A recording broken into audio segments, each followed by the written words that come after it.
Hello again, book lovers, and in this instalment I'll be telling you what I thought of Great Tales from English History by Robert Lacey. I'm not sure how this came into my hands, to be honest. I suspect I was browsing through a bookshop in England, something I hope to be doing again within a couple of months, and just picked it out as something I thought might be an interesting browse. So I took it on holiday. The thing is, although it's about 450 pages long, it's divided into very short sections of 2 to 5 pages, I would say. And they tell you the stories of English history. You know, it's got Alfred burning the cakes, it's got Newton and the apple, it's got the charge of the Light Brigade, these sort of landmark signposts of English history. Rather than get a succession of English royal dynasties, which of course forms a lot of the backdrop of the stories, we just find ourselves entertained by peripheral mythologies such as King Arthur and Robin Hood. A good strong point of this book is that there's a good examination of to what extent each myth and legend is myth and legend,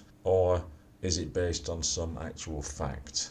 So as I said, I thought, well, let's go and have a little skim through this. It'll do for short little bursts of reading while I'm in hotels and the like. In the end, it proved to be that, but it also proved to be so engaging that I thought, oh, actually, I'm going to finish this when I got home. I was going to save it for the next holiday. So that's a cracking endorsement, isn't it?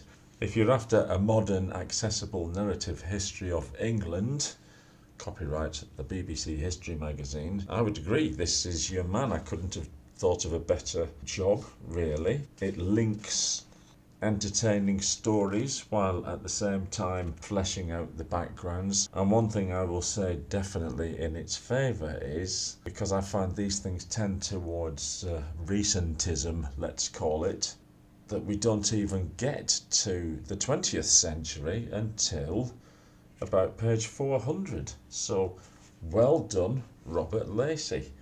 It also gives you a nice scope of, let's call it, the pageant of our history as it processes through the Middle Ages. I happen to be reading another history that will throw a magnifying glass on that, so it was interesting to compare that to this, as I did the previous two books that I read in parallel.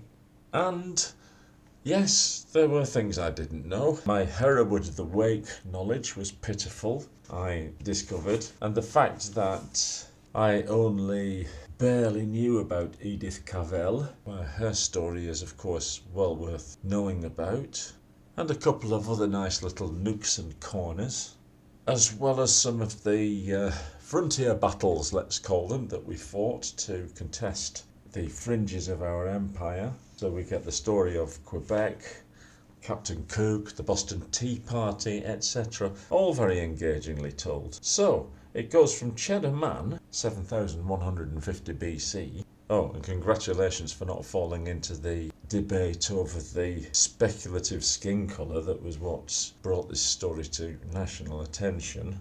It leaps forward from there to Pythias and the Painted People, the Britanni, the Britons. Then we get the Romans, we get Boadicea, St. Augustine, the story of how the Venerable Bede kept the flame of Christianity alive. And I was very happy to reread these stories with a critical eye as well, as is my wont. I could be very, very finicky and ask for a little more fleshing out of suffragettes versus suffragists, for example. But on the subject of feminism, again, this is very well slanted towards women's history the further on we get. Fanny Burney turns out to be the most mentioned woman in the book. We get the Matchstick Girls strike. Rosalind Franklin makes an appearance without being mythologized, so again, well done there, author. And all in all, a surprising panorama of just how rich English history is, because it does focus on England rather than Great Britain, except of course where the two rub up against each other. So here we go, from the South Sea Bubble to Samuel Johnson's Dictionary, the Tolpuddle Martyrs, the Great Exhibition of Crystal Palace, Dunkirk, body lining, quite enjoyed that. Oh, another little criticism. I thought, well, if you're going to put sports in, you could have put football that we invented. And We won the World Cup once, I think. To the Enigma code and the decoding of the double helix structure of DNA. It's quite a good romp through that, isn't it, for 450 pages. Now, especially if you didn't know anything about all these stories and wanted somewhere to start, I would especially recommend this book. So there you go. Great Tales from English History, a treasury of true stories, The Extraordinary People Who Made Britain Great by Robert Lacey.